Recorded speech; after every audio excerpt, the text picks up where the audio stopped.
Welcome, ladies and gentlemen, to Pro Wrestling Throwdown for the week of May 23rd, 2021. I'm Caleb Black. This is Luke the Big Dog Williams, along with our in-studio producer, the mighty Max Fury, and new addition to the show, our correspondent, Quicksilver, is in the house. Gentlemen, starting with you, Luke, how was your Sunday?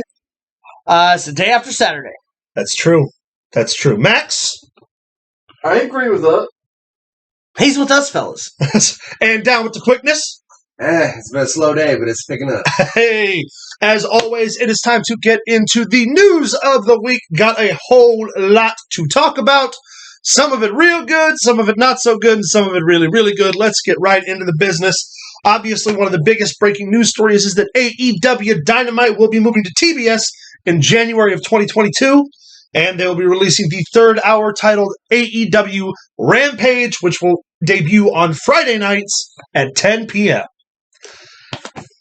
Wrestling on the Superstation, man. It's like the early 90s all come back all at once. You know what I mean? And so Tony Khan a couple weeks ago was on the Busted Open Radio podcast with Dave LaGreca and Bully Ray, and they inquired as to whether or not AEW would be considering moving if TNT secured the rights to the NHL. And what Tony Khan said was, we've got a really established deal with TNT, and obviously we would consider that move if they made me a really good deal. Right. Well, follow-up interview on the Busted Open podcast this previous week. TBS came a-knocking. TNT made them a really, really good deal to switch. We're not sure of the numbers. I can tell you that the figures, they were making $1 million per episode through TNT, and TBS has substantially increased that return. Not sure what it is, but hey, if it's more than $1 million, everybody's still getting paid. Plus, we get the third hour, which will run not against SmackDown, but will run after, as soon as SmackDown ends. Yeah. Which it's not only, if you look at it when he calls it the third hour, it's not only the third hour of AEW, but it's the third hour of wrestling on Friday nights. It's fantastic. Also, you get another mainstream wrestling show to showcase the talent, because AEW's roster is leaps and bounds bigger than any professional wrestling organization out there in recent memory, in my recollection. Yeah. I think that the third hour is fantastic, especially for wrestling fans. We're going to get that primetime feel on Friday nights, but it's almost like you're going to get two different brands. I mean, you get two different brands on the same night. It's like a war without being a war. Yeah, well, it's engagement. Yeah. And that's going to be really cool. I wonder what the rules are. There are no rules. Get it? Rules we get. Yeah, I'm really excited about it. And again, too, like we talked about earlier this week, that means that between both major companies, not including the Impact overlay that AEW gets, that is 7 to 9 hours per company per week being produced by both AEW and WWE. If you factor in NXT UK, NXT Raw, SmackDown, AEW Dark Elevation, now Rampage, and AEW Dynamite. Yeah. And MLW getting ready to jump on. MLW coming in, the Impact overlay. I mean, it is going to be a smorgasbord of wrestling. I don't know. It's like I've said, we've not, it's not like when you lived in the territory days, because there were so many options, but they weren't, because it was all syndicated in local TV. Right. If you lived in Texas, you got the Texas territory. On a good day, if the transmitter was working, you might be able to pick up something from Georgia. Well, and the professional wrestling boom that we've seen in the last 2 years, since the pandemic started, really. You would think that we wouldn't have had that kind of boom, but we have. Yeah. And now with the extra added hour of TV, you've got, like you said, the MLW deal, with working with the WWE or whatever they're going to do there. You've got the Evolve coming in again as Dynamite Pro or whatever. Yeah. And Ring of Honor finally catching on and actually starting to be that third contender again. Yeah. With the influx of the talent coming in, it's a boom like we haven't seen since the early days of the late 80s, early 90s. I mean, no matter where you look, no matter what you throw, it's there. Yep. Like, it's accessible, not just on YouTube, but on national television. Yeah. I'm excited, dude. Speaking of AEW, we talked last week about how Andrade has been in talks with AEW management. Nothing has been certified there. However, the main event of this year's Triple Mania has been set in stone. Kenny Omega will defend the AAA World Championship against Andrade Cien Almas in the main event. I wonder if they'll play his fucking music. Oh man. Well, yeah, let's hope the technical difficulties are not nearly as egregious as they were 2 years ago. Let's hope they leave Vampiro's ticket at home. But that match is going to be a it's going to be a fucking spectacle, baby. For sure. I am so excited. In more depressing news, as far as spectacles are concerned, 28-year-old Will Ospreay, having recently captured the NJPW IWGP World Heavyweight Championship, is set to vacate the world title due to neck injury. It's a shame, especially a neck injury is hard to overcome for any professional wrestler, or any professional athlete for that matter. But when it comes to somebody like Will Ospreay, who's off the ropes, who gets down and dirty and stuff, his entire offense is aerial and dependent on his mobility. It's not saying that we've seen guys come back from egregious and very serious injuries before. Right, but there's always that little piece, being a worker as well as I, anytime you get injured, that's that little bit of piece of you that doesn't come back. And man, he's, again, 28 years old, so young, just won let's face it, one of the most second oldest world title in professional wrestling. It's such a shame to see it happen. It really is, and somebody who has such a bright future. Yeah. And just right in the midst of getting that uber push. Yeah. Like, you're the guy, and for it to be somebody that's not, that's engaging going over there. Yeah. It's like, they don't take that. No, you have to earn You had to earn it, and he's earned it over there because he's had plenty of ample opportunity to go other places and has decided not to. Yeah. And now he's built his way all the way to the main championship to unify that main championship and to be the guy, and then this happens is absolutely heartbreaking. It's heartbreaking. We stand with you, Will. Yes. Get well soon. Get back in the ring. We talked about bright futures, the no-compete clauses that were in place during this previous round of releases following WrestleMania. Samoa Joe, Mojo Rawley, names we've already included and covered. Up in 10 days. Yeah, I know. 10 days. In 10 days, the Samoan submission machine is a free agent to go also wherever he wants and do whatever he wants. Within 10 days is Double or Nothing and the Casino Battle Royale. Yes. No. Double or Nothing is 7 days from today, so 3 days after Double or Nothing. They will be free. They will be freed up. What I'm saying is that there can be an announcement without them getting. They'll be freed up by the first AEW Dynamite after Double or Nothing. Yes.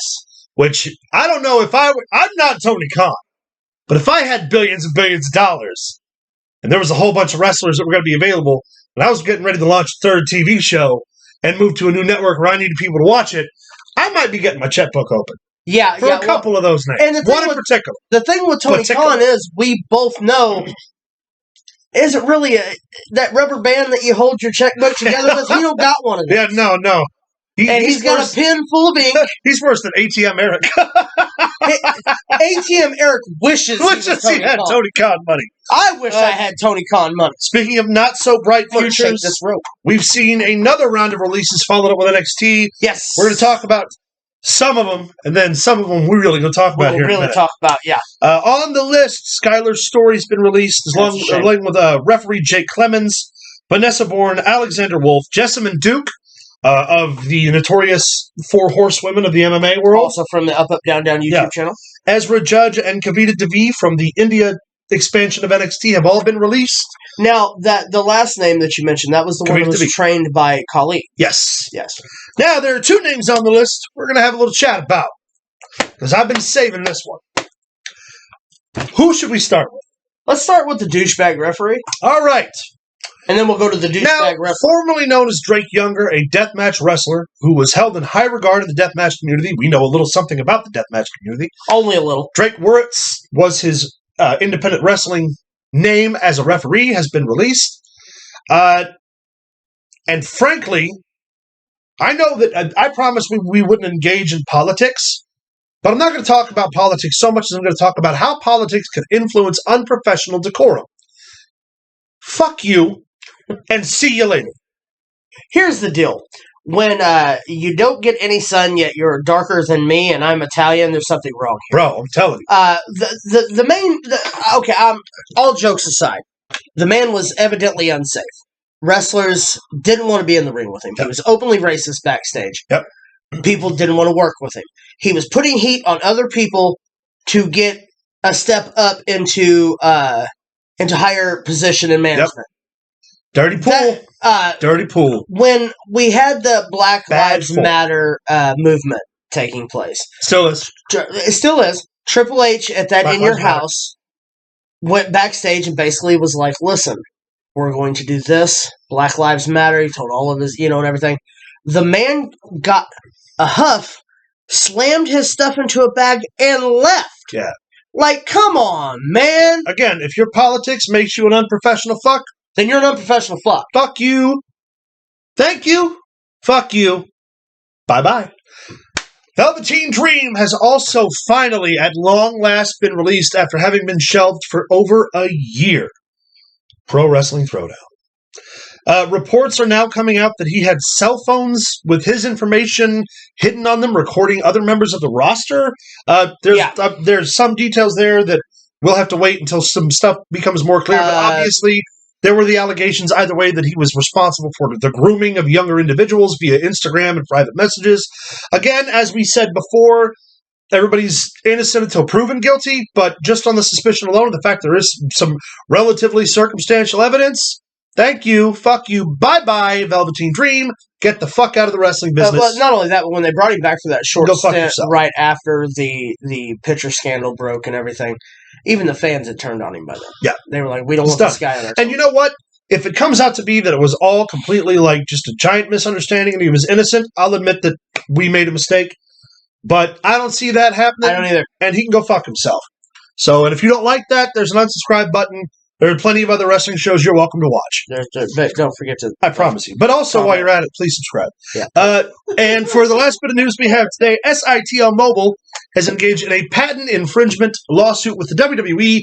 Apparently, it is over the coding of the HTML processing they use for their websites and apps. Yes. The consensus of the lawsuit is that the WWE stole that material.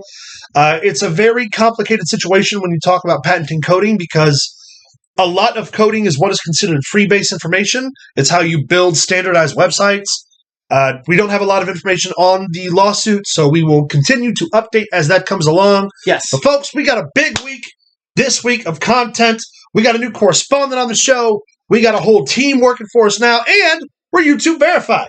Yes, we are. We're YouTube verified, baby. Here soon, we're going to start doing some new stuff. We're going to start reviewing shows. Yeah. We're going to start live streaming. Which...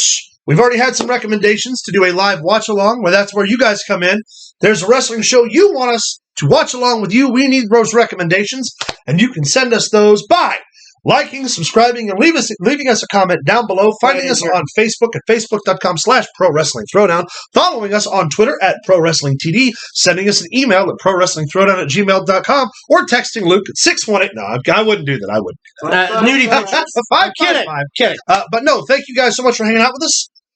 We got a big week coming ahead, and please send us those recommendations because we're going to start doing those live watch-alongs probably in the next couple weeks. The first one I'm super excited to do is going to be ECW One Night Stand 2005, baby, which will be like a whole 3-hour day. We'll block that out later. We'll have to tie him to his chair so he doesn't float past the screen. It'll be fun. We'll all have a good time. That's right. We're going to finally get to reach out there on YouTube and actually be able to interact. Yeah, and doing some of the stuff we've been wanting to do. And if you think that Caleb needs to comb his hair down like an emo kid, just write in the comments. Yeah, I'm not doing that. All right, guys. Well, stay tuned this week. We got a whole lot coming your way. Yeah.